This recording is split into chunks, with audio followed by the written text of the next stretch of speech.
Mga katropa, mag-update po tayo dito sa project natin.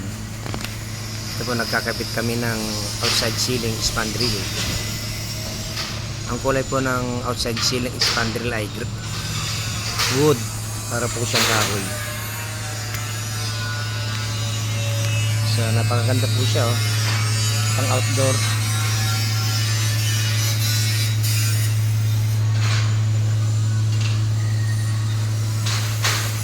Magka 1 week mga katropa matapos na dito yung ceiling niya. Paikot po kasi ito, napakalaki, ang laki po ng bahay.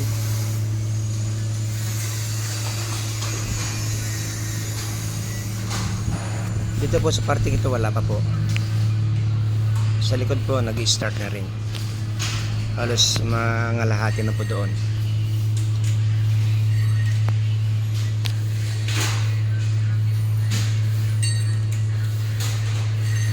Medyo umaambon-ambon nga mga katropa. Laban lang ng buhay, kailangan magsipag.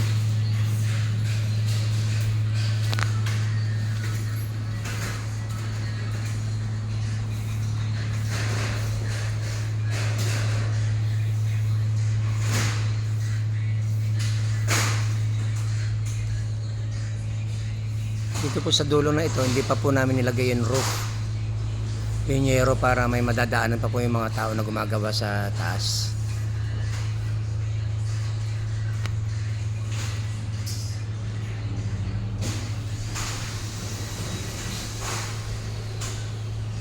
Ganda po ng kulay ng spandrel. Kahoy na tignan, no? Hindi po kasi may focus masyado, eh. Mataas po siya, eh.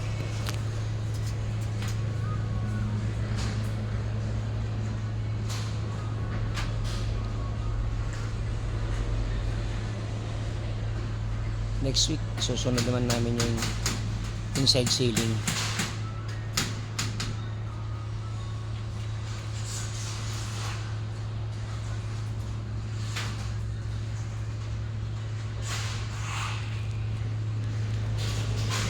Sana mga 2 weeks tapos na kami dito.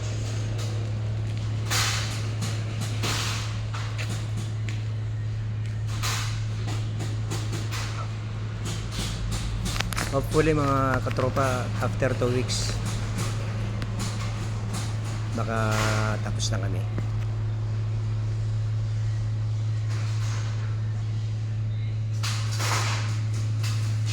Dito po sa side nito wala